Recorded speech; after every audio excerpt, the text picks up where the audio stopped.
me?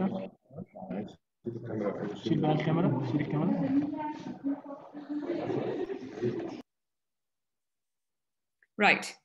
So I'm sorry for that technical glitch. Let's go back. So basically, if we look at sustainable development, it took a very long time to come up with the concept of what is sustainable development and how do you define it and how do you, sort of manage what's going to define it. And the basic development that we all know that is recognized globally is that it's development that meets the needs of the present without compromising the ability of future generations to meet their own needs. And while this concept is very, very much clear that you cannot use your resources, you cannot consume everything for the needs of today because you have to leave something for the capability. Vous devez laisser quelque chose pour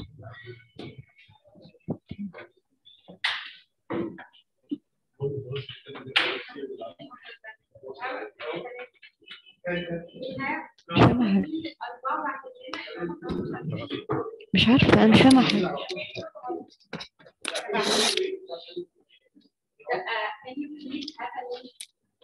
ما فيش أصلا صوت، مفيش حد تقريبا.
Hi, everyone. Sorry for the technical glitch. I'll just go to the beginning. It was one slide. So now if there are any difficulties with hearing me, please... Bonjour à tous, on s'excuse. Y a-t-il n'importe quelle difficulté concernant l'audio ou le son? I would ask the Je vais commencer par demander...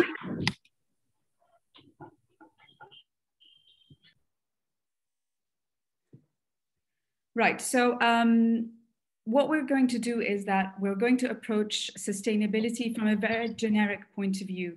I'm very well aware that most of you do practice sustainable development in your positions in businesses and in government and in leadership and NGOs, etc. So we just want to have a more open-minded conversation about this. And obviously, I do want to talk about sustainability and the developing trends in our part of the world, or the mega trends that we see. And obviously we have to touch on, COVID, the coronavirus, and how that impacts the trajectory and how we were moving forward with sustainability. The definition for sustainability is quite clear. It took a very long time, almost 70 years, for the definition of sustainable development to be agreed upon by everyone.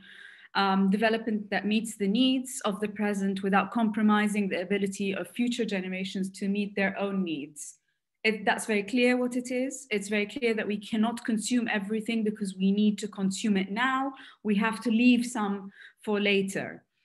But the point here that is very interesting is that we need to understand what the future looks like.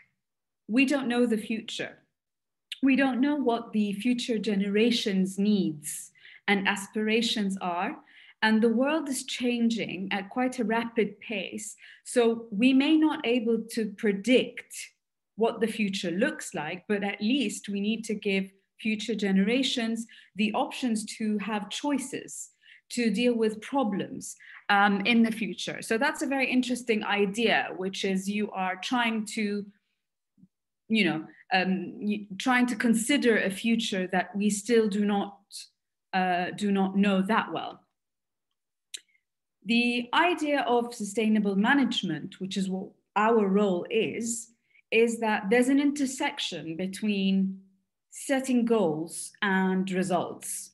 And the results is for you to be able to manage the impact and reach this ultimate 3 bottom line: people, planet, profit, that you're trying to always balance and manage. But within each one of them, impact is a very, very important aspect now. It's the new word that expresses results. This is a drawing that I always use when I come to explain the ideas of impact. And if you look at this drawing, it's an expression of the multi-layers upwards, depth, different activities, different needs, demographics. And it's represented in a way so that it shows that sustainability is extremely multidimensional. It's, it moves forward, it's above and beyond, it's incredibly interesting to be able to move through different paradigms and also through different time zones. And with that mentality, you know that working within sustainability requires us to understand that we have to be flexible and we have to be able to understand the shifts that happen continuously, and that there are other beings that exist. So life beyond water, life on land, future generations that we don't know, environmental, cultural, and also economic changes that happen all the time. So it's not linear. It's not a systemic approach that just continues in a particular way. It's very fluid. It's always moving and always changing. And as managers, we have to be able to think like that so that we don't get overwhelmed. And that's one of the major things, is that everyone is always talking about this balance between socio-economic and ecological sustainability. Sometimes they call it people, planet, profit, or economy, environment, and people. But there's also a new dimension, which is culture.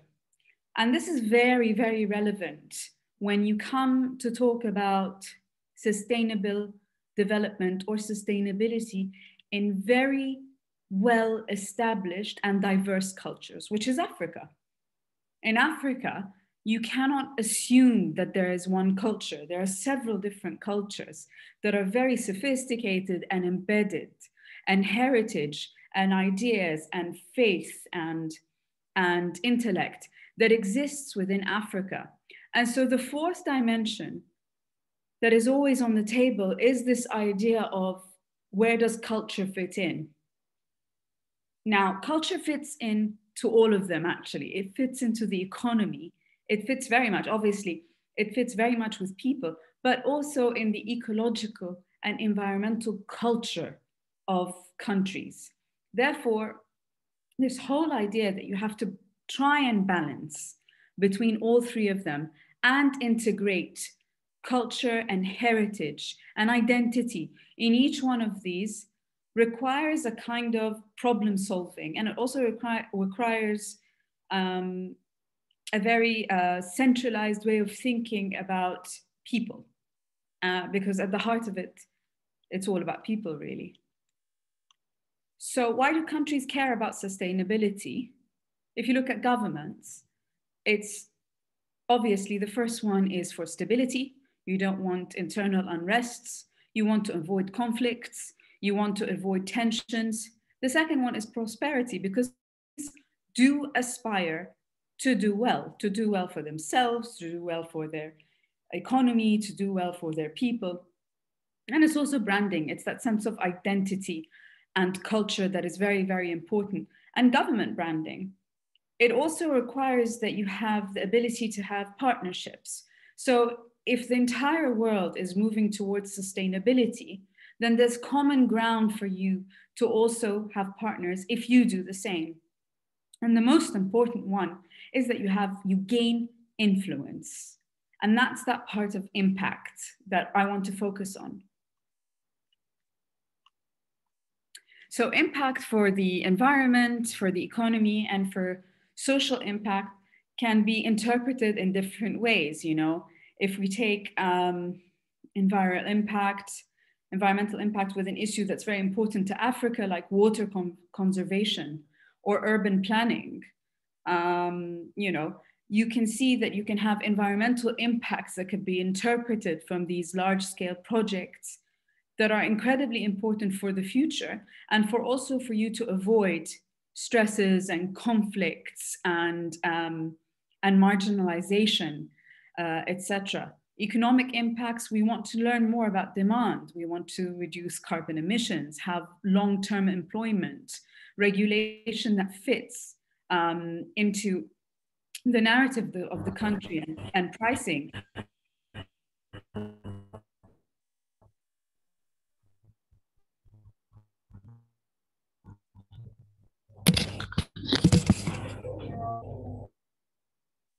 And obviously, the last one, which is social impact, is the one that we really want to focus on. The entire world has been able to succeed in certain aspects with economic reforms, with environmental goals, and agreements and partnerships and legal frameworks.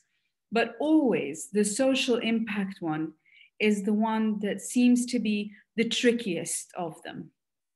It's the ability to not just leave no one behind, but it's the ability to address how people are affected by sustainability, how people prosper, how happiness is a factor into lives, and also how to increase the certain skills that we have and the skills that people need to move and exist later on and do well. So the social impact part is really critical for us to always look onto, because it's the most underlying one. You're doing all the environmental and all the economic in order to reach better livelihoods, in order to raise the quality of people's lives. And we'll look into it in session 2 when we talk about the Sustainable Development Goals. Again, this idea of impact, the ecosystem that we're trying to function is, and influence is very, very important, because the ecosystem of impact starts and grows with your aspiration. So when countries are able to impact their community, their country, the region, and then globally, they start turning the curve of influence. And this is what something like Africa needs. This is what something that when you plan projects in Africa or for Africans, you do want these projects to have a global paradigm to them, because you want these projects to influence how others treat you, the partnerships that you bring in, the investment. So for instance, I was discussing the Great Green Wall, which is this huge initiative to plant trees across from the Atlantic to the Indian Ocean. And this is a mega project. This is an African project that unites Africans for food security, for prosperity, for job creation. Of course, it has its challenges, but this is the kind of sustainable thinking where you want to not just think about the community or the country or the region. You want it to be on a global level of impact. This kind of project will impact how food is grown in Africa, how women enter the workforce in Africa. So it's this kind of very ambitious. And you need to implement projects on the smaller scale to the larger scale. You just can't have mega projects. You have to have all sorts of scalability and accessibility of goals and projects to achieve. And obviously that requires holistic leadership. So you're all leaders. And when you're a leader and you start thinking about that first image that I saw, which is the multi-dimensions and the multilateral complexities, you need to know how to plan in a very clever way. You need to, obviously, the pastel chart, which talks about the considerations that you have to take on board: the environment, technology, social, economic, political, legal frameworks for each and every single one of us working within. What you need to do is also understand a new paradigm when you talk about sustainability, which is to take all of these analyses and all of these considerations, but also see how will they fit in for a future. It's incredibly important to be able to connect all of these frameworks in your decision making and your planning for your countries, and you ask yourself, what are the sustainable development goals I'm implementing? What kind of changes are happening? What kind of shocks? If we look at COVID, in 2019, no one was thinking of a global pandemic. We were just going about business as usual. And then you get a global pandemic. When you're that kind of leader that's holistic, you need to be able to let go of your idea and to really digest the reality that we are living in and start planning again. So this takes a lot of brain exercise. It takes a lot of understanding, and it takes a great amount of empathy. Empathy is at the heart of very good leadership. And we're lucky because women have that kind of skill of empathy. And obviously you need to take on board the cultural identity, which is part of the social, but actually now the new way of thinking is that culture is everything. It exists in technology, environment, economy, politics. It exists in all of these, and you need to maintain it, enhance it, improve on certain ideas, and also to understand how change, what is the theory of change that we need to take on board. Now in COVID, for instance, there's something called the new normal, which is, we're teaching in a different way, we're meeting in different ways, we are consuming online, children have developed different skills and habits and all sorts. So there's a lot of change going on around us. And that's just, we'll see more and more of this. This isn't the new norm, it's just a new pace as well. Now, when it comes to, I'll skip to this one, since we're talking about COVID.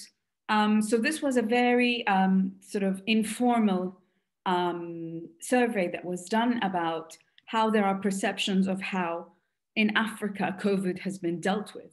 Now 40% say it's negative, mixed around another 40%, 10% say it's positive, and the rest don't know. So the perception of dealing with the global pandemic has been incredibly different in Africa, more towards the positive side than the blatant negative. And the negative has been attributed to its effect mainly on the economy. So perceptions of how governments deal with shocks, and a shock is also called an externality. So externalities are things that come from outside and impact us all immediately internally. And COVID is an excellent example of an external shock. It's something that has traveled, it has affected us, it has come into our homes, into our lifestyles, to our health, and it's infiltrated, citizens, governments, institutions. So it's an absolute shock to the system. But in Africa, the perception of the shock is very different because it's impacted parts of Africa differently. It has, however, affected the way we approach the Sustainable Development Goals, and I will talk about that in session 2, but I wanted to refer to what has been recognized as the barriers of sustainability within Africa. And we all have this. We all have these sort of certain barriers to an extent. The first one is the demographic imbalances. So you have clustered cities, you have clustered areas, you have certain areas with economic advantage, geography plays a huge role, etc. So you have demographic imbalances. You also have a very young Africa versus a very extremely young, in Egypt, 60% of Egypt are youths. And that's a very populated country, whereas when you face North Africa, the age, so you have different demographics in Africa. So this creates a little bit of a challenge when you come to digest sustainability. We have different forms of governance and transparency and democracy and all sorts of different areas. There are some countries going through instability. Some countries are going through transition at the moment. So the way governance is adopted is not always very straightforward. Of course, we all have data gaps. We are still gathering data. We are still digitizing data. We are still evaluating the data that we have, especially in remote areas that are not connected. So this is very important to have these data gaps close up, and then you can basically do your analysis and then set your targets. We have inequalities and discrimination that aren't just between genders, but they're also between income groups, between ethnic groups. So there are all sorts of discriminations that exist in different parts of Africa, North Africa. And definitely you have the shocks and the fragilities, which is what we were talking about with COVID. The next phases might have, you can have wars in some certain areas. You can have spill-on proxy wars as well. That affect us. The socioeconomic statuses, geographic locations, in some certain areas that are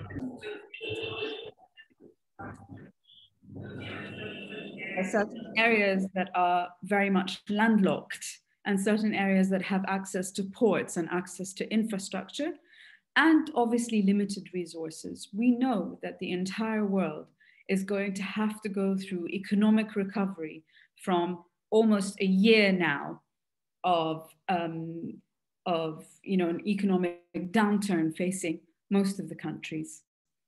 So these are the identified barriers to sustainability. And as long as we know them, we can start approaching how we can assess to address them.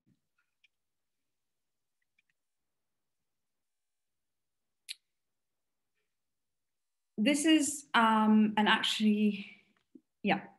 So in our slides, we're talking about trends and, the trends developing around us. And there are mega trends, mega global trends that we will all talk about as, a united facing something. The first one would be COVID. We all know that the entire world had to face COVID.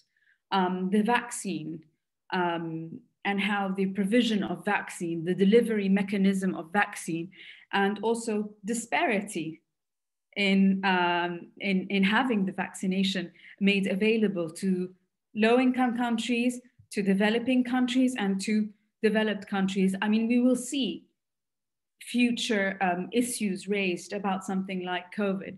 You have national security, which is always a point that isolates countries.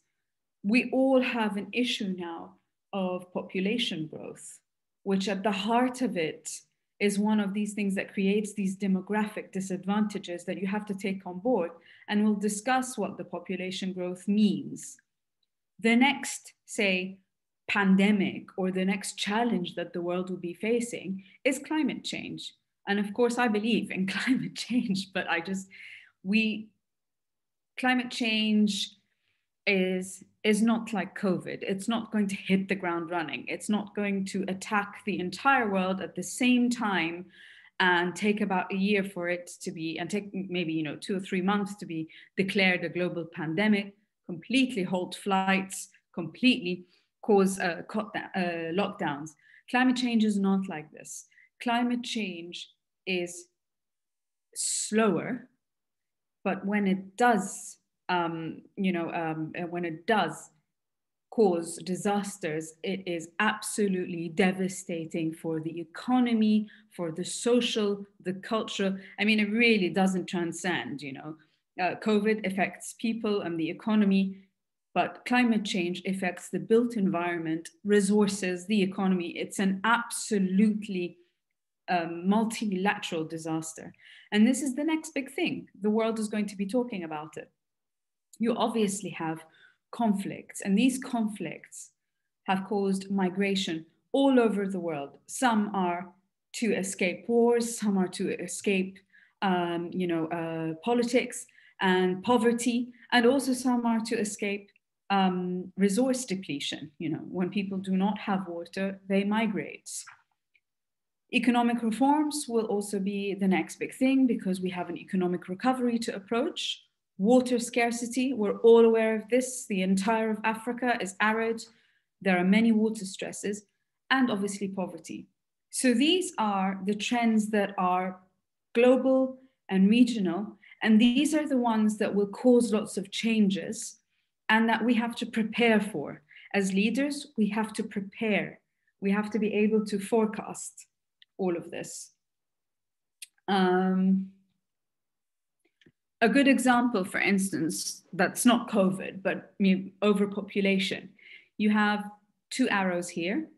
And the first one is that when you have a growing population, they need food, jobs, you need industry, you need agriculture. So you start going into industrial production and needs and consumerism and demand that is growing. And in order for you to develop your GDP, to create trade and development and employment, you have this continuous growth. On the other hand, you have industry starts growing and manufacturing for this consumer, whatever. You're building homes, you're creating more energy, you're using more food consumption, you're wasting more, you're producing more. So you start having more waste and more production and industry waste. You start releasing more heat, and then you get to the emissions and the pollution and everything. And while all of this is increasing in one direction, and you can create the policies and the framework for all of this to happen, we must not forget that not everything can be created. Things have to be managed.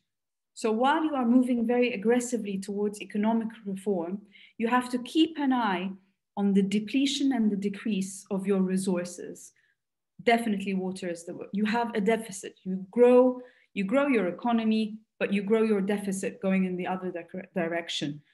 And what happens when your growth is not informed of how you deplete resources? You get inequality. So we must be really careful. If we are going to create only male-dominated jobs and not allow females, you are depleting women going into the employment sector. You're creating inequalities. If you create vaccines, and these vaccines can only be operated in a very expensive way, it's difficult to get this vaccine to landlocked poor areas. You're creating inequalities. If people are migrating and moving because it's getting hotter, they're running out of water, they have drought, but we need to use up all the land and cause more deforestation, etc., you have migration, and that creates inequality. So you always need to test against a chart like this. What are we doing? what is depleting while I'm doing that, and are equalities on the rise? It's very difficult to do this, but it's an exercise that potentially leadership can handle. You know, if you're aware of it, it has to be always at the top of your mind. And in doing so, that's exactly how you form policy. So you look at the long term and the immediate, and you look at all of these aspects going in, you know, your resources, your research, your steady growth, your stability. Is it people-centric? Is it for people? Is it based on data? What are the global alliances that you can have? And are people aware of why this is happening? And then you look at your political disagreements, your dual systems, your wins, your frameworks, and how it all formulates and whether it's doable. And that's how you create a policy. You have to look at all the preconditions. You can't do policy the other way around. You just can't think of something and say, I think this would work, and then impose it, superimpose it. That's not how it happens. It's always backfired when that happens for politicians, for leaders, for business leaders. You need to know what you've got in order to say how you can take it to a better level. And I think, yeah, so sustainability at the heart of it has 4 different pillars. The first one being very, very important is that you're thinking about the well-being of people all the time. You're thinking about equity, and equity and equality are different, but you really don't want to raise policy to the level where it's implementable and then no one's participating. That's the dangerous thing that we just said. You can't think of a policy and then superimpose it on others. It needs to be built up with participation. You need to access people that are marginalized, that are far away in remote areas, and you need to listen to them and you need to work with them. Efficiency. Our infrastructure in Africa isn't efficient in all of its countries. We need to work on efficiency. We need to work on also adopting efficiencies and technologies and models that have been homegrown. You know, for a long time, a lot of the theories and the policies and the way countries develop has been Western. And sometimes Western is great, but sometimes it's distant from the young people that we lead, the young people that we mentor, and the young people that take us forward. We have to have homegrown solutions, because the homegrown solutions are an expression of that very important 4th dimension, that culture. So when, you know, for instance, when we design a green building, an eco-friendly building, we always participate with the local communities, the local tribes. We ask them, how have you survived all these years? There are cultures and sciences and technology and intellect that exists at the local level. And in order for Africa to prosper and move forward, they need to realize that efficiency needs to be homegrown. It can't always be borrowed. The tricky one is the 4th one, which is foresight. Developing countries usually tend to have well, not limited, but they're limited in their ability to foresight because they're continuously addressing current issues. Ethnic tension, unrest, poverty, outbreaks of disease, lack of equality, girls are not getting educated. You know, the problems are so present and so current that the ability for leadership to step back and say, okay, I understand this is the problem now, but in 20 years, when I have water poverty, I don't want to be there. I need to start planning from now and investing from now. When you educate a girl, You have to be patient. You have to wait until she becomes a member of a community. And when she gets a job, how does she lift the GDP of her small household in order to appreciate when women are educated, the investment and the GDP of the entire country is lifted? These are things that don't exist at present. These are things that you have to look and plan for the future. You also have to mitigate and adapt risks like climate change, like migration, and also loss of identity. So these are very important things for foresighted people. The advisors of politicians all over the world have a very strong sense of that risk factor of not having foresight. You're always saying, what's the next 50 years? I mean, we won't be around, it doesn't matter. But what we're planning now cannot stop progress in 50 years. And it also can't be completely obsolete because it's big investments. So just, some recommendations, and please feel free to open up the discussion. We said that sustainability is multidimensional. It goes in all sorts of different ways. It's now, it's what's happening next to you, intra-generational, this generation and how they react together. It's the future, looking forward. It's what's below ground, what's above ground. We need to know that. And you need to be flexible in your policy. And you can't be rigid. When you're rigid, it means that you make yourself at risk for continuous shocks. Forecasting is critical, like we said. We have a lot of scientific data around the world. We have a lot of local scientific data right now to tell us that the next issue the globe will be facing is climate change. We cannot deny this anymore. We know that sustainability is very prone to externalities, so it's not static. So if I set a goal for Nigeria today, it's not going to be a relevant goal maybe in 5 years' time, because things can change. You can have a sudden outburst of creativity and entrepreneurship.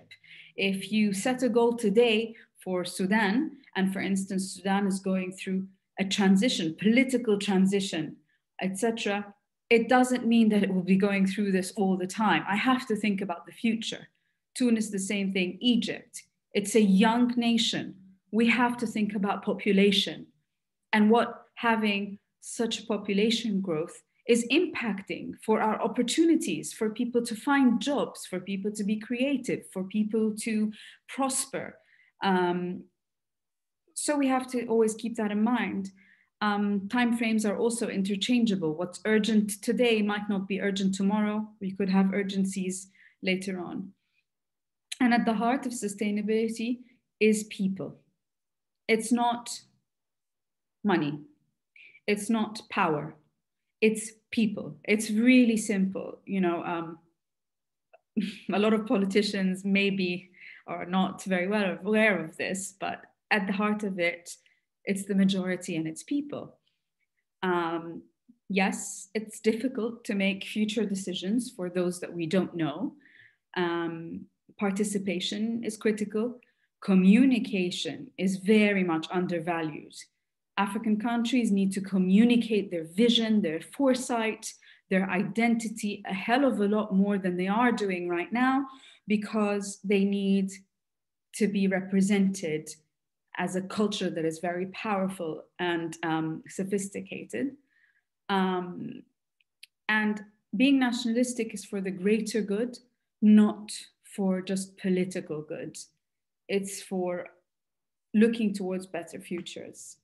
So with that, I'm going to say thank you and turn off my screen and read the comments. Please feel free to raise your hand.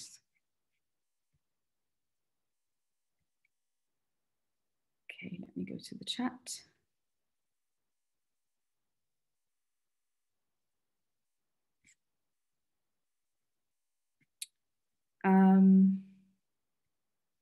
So are there any questions?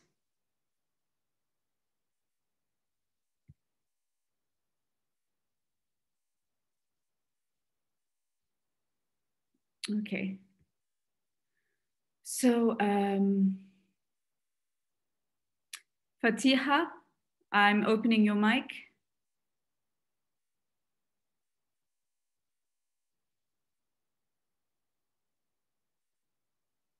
Can you speak?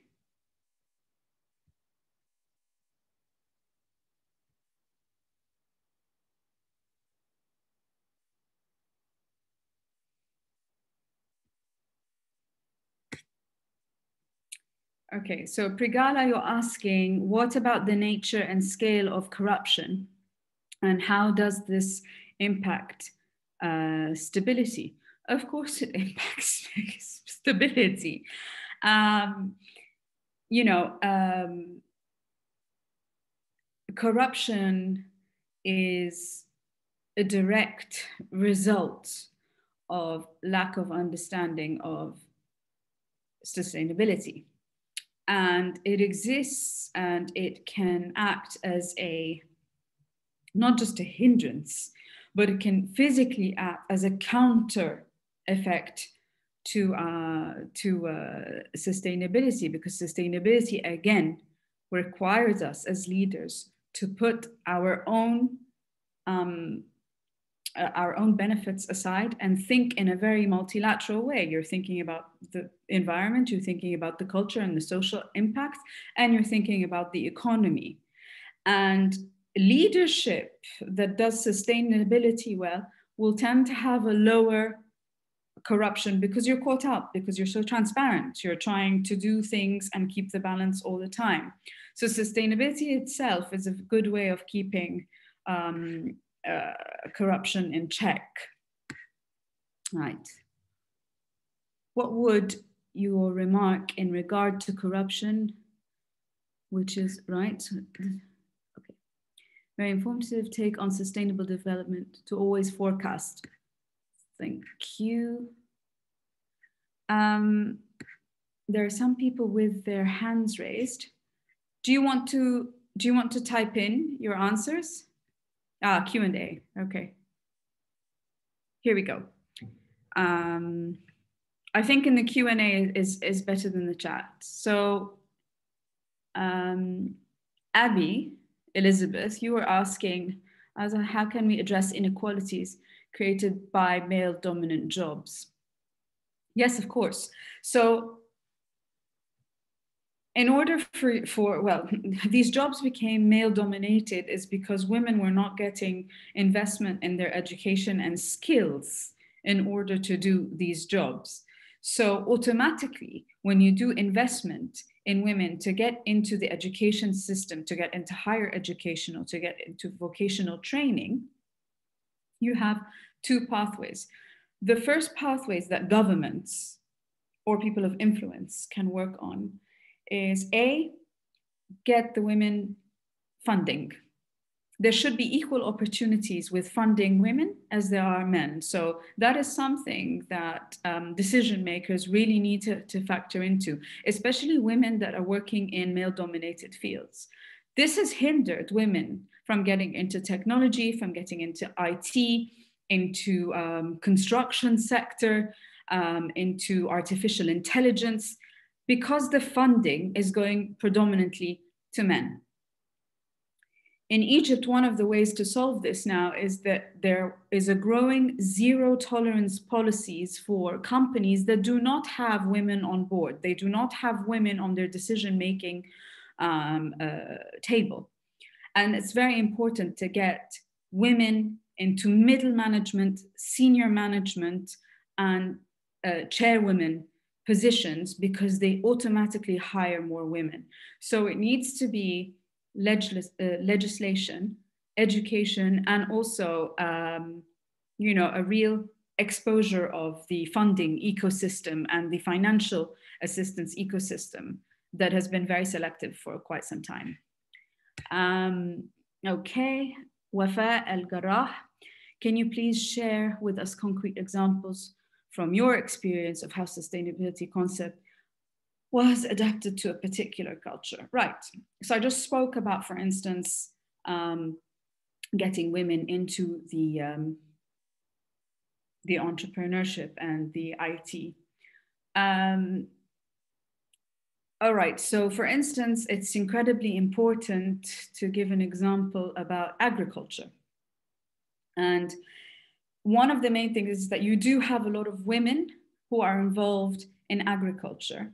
But now assistance for MSMEs and small scale farmers should not just be with equipment. It should be with Agritech, which is saving water, technologies to save water, to reduce pesticides, to increase fertility of the land, and to also increase the resilience of women working in agriculture who are prone to climate change. If we look at climate change as an example, the most affected sector by climate change are women. So if anyone is going to be working on climate change resilience and adaptations, I hope they should be investing in the resilience of women to adapt, because they're the first ones to go from the job. We also saw this with COVID. We saw a lot of women that were forced to leave their middle management jobs, which obviously will make them not reach senior management, because you have the children stay home from school. So the way externalities affect women is incredibly important. Now we understand it. There are no excuses to say that, oh, we didn't know this is how it will affect women. It's right there, we're living it. So these are two examples in Agritech and in COVID. COVID can return in another form if we lose sight of population growth, natural resource scarcity, and inequality. Ragati, yes, I think you're absolutely right. It will return in many different forms. It will return in waterborne diseases and many of the aspects that we have, So we can't lose sight on population growth, because population growth creates movements, overcrowding, and all of the things that impacted the growth and the outburst of COVID. So yes, you're absolutely right. You're not wrong to say that at all.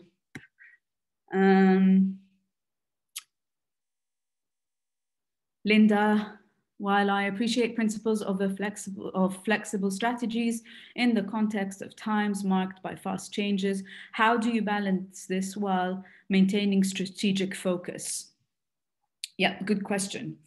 That's exactly the point, that there's contention between policymakers and development thinkers. I would suggest that you strike a balance where you have to have preparedness and foresight.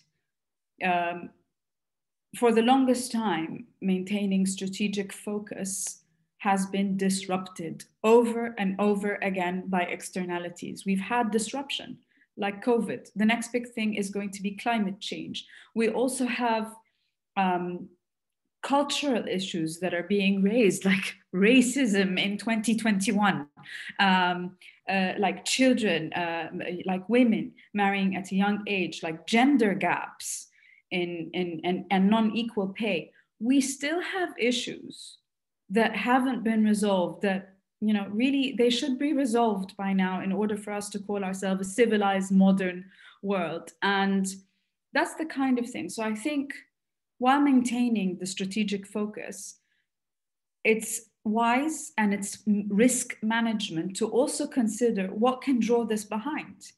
And cultural unrest and resource depletion are the biggest enemy of progress, because we can resolve them. We just need grassroots thinking and better policies. Thank you, Linda.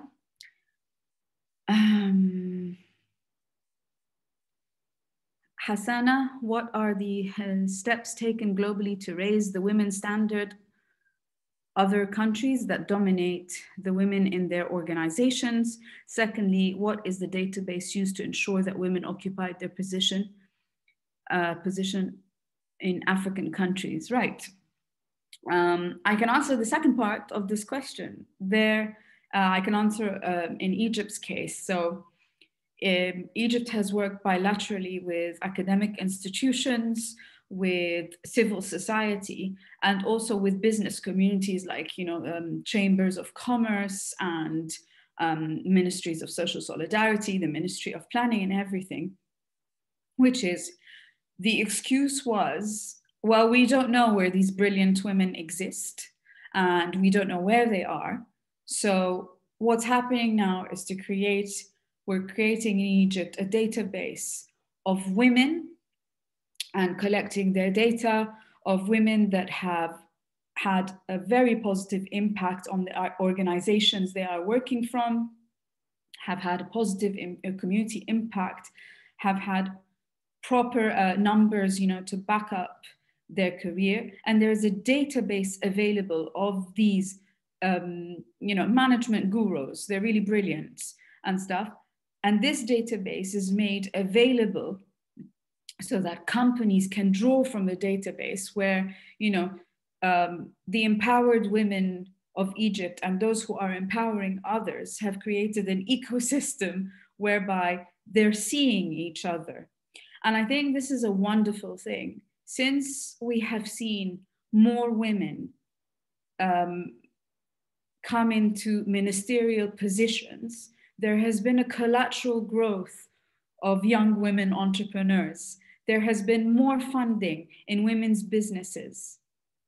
This is not a coincidence. This is a natural progression of having women reach leadership positions, because women enable ecosystems to change for the better for other women.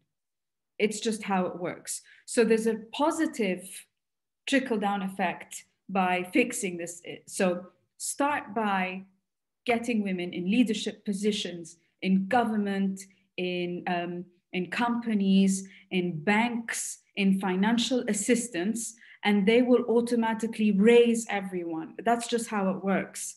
And we see it. Countries that have had women leaders under COVID have done better. So the global science speaks the numbers. And I have, I think, one last question. I'm interested in this is Silma, I'm interested in the education of women and was wondering if you have thought of measuring the economic return. For example, the cost to educate a woman and the impact on GDP as she enters the economy.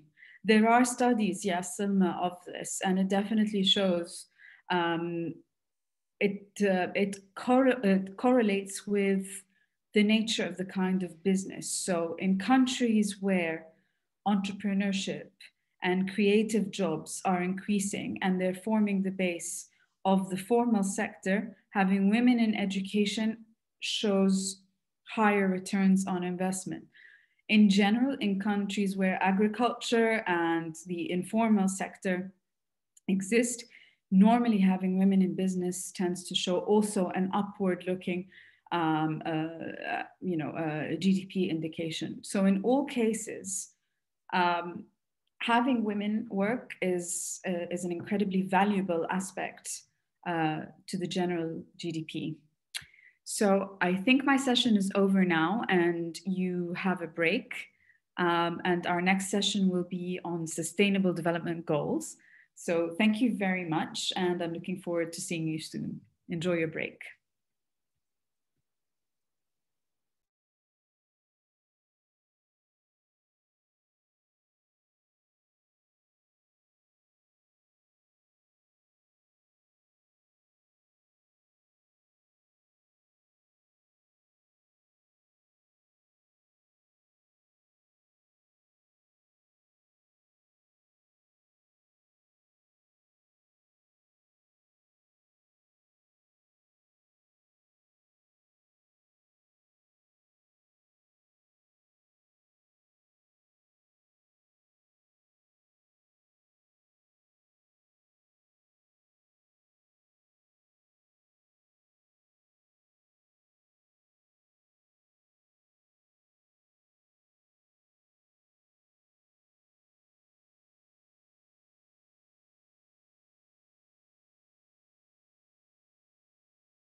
ماشي.